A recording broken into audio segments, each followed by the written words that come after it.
നമസ്കാരം, കൊട്ടാരക്കര മീഡിയയിലേക്ക് സ്വാഗതം. ഇനി മുതൽ ഉത്തരക്കടലാസുകളിലെ തെറ്റുകൾ തമാശ രൂപേണ പുറത്തവതരിപ്പിക്കാൻ നിൽക്കേണ്ടെന്ന് കർശന നിർദ്ദേശം നൽകിയിരിക്കുകയാണ് വിദ്യാഭ്യാസ വകുപ്പ്.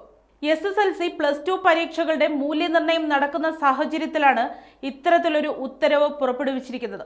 സാധാരണയായി ഉത്തരക്കടലാസുകളിലെ തെറ്റുകളും തമാശകളുമൊക്കെ മാധ്യമങ്ങളിലൂടെ പുറത്തു വരാറുണ്ട്. അവ തമാശ രൂപേണയാണ് ആളുകൾ കാണുന്നതും. എന്നാൽ അത് കുട്ടികളുടെ അവകാശത്തിന്മേലുള്ള കടന്നുകയറ്റമായാണ് SSLC, +2 മൂല്യനിർണ്ണയ കേന്ദ്രങ്ങളിലെ സൂപ്പർവൈസർമാർ അധ്യാപകരെ ഓർമ്മിപ്പിക്കുന്നത്. ഉത്തരക്കടലാസിലെ വിവരങ്ങൾ പുറത്തുവിടരുതെന്ന് നേരത്തെ തന്നെ അധ്യാപകർക്ക് നിർദ്ദേശം നൽകാറുണ്ട്. എന്നാൽ ഇത് പൊതുവെ പാലിക്കപ്പെടാറില്ല. അതിനായി തന്നെ ഇക്കുറി ഈ നിർദ്ദേശം കൂടുതൽ കർശനമായി നടപ്പാക്കാനാണ് അധികൃതരുടെ തീരുമാനം. മാധ്യമങ്ങളിൽ അത്തരം വിശേഷങ്ങൾ വന്നതിന്റെ പേരിൽ ബാലാവകാശ കമ്മീഷൻ ഉൾപ്പെടെ സ്വയം കേസെടുത്ത സംഭവങ്ങൾ ഉള്ളതാണ് വിലക്കിന് കാരണം. ഉത്തരക്കടലാസിലെ ഭാവനാ വിലാസങ്ങൾ അധ്യാപകർ മുൻപ് പങ്കുവയ്ക്കാറുണ്ടായിരുന്നു. കുട്ടികളെ തിരിച്ചറിയാത്തതിനാൽ അവ നിർദോഷഫലിതമായി മാറുകയായിരുന്നു.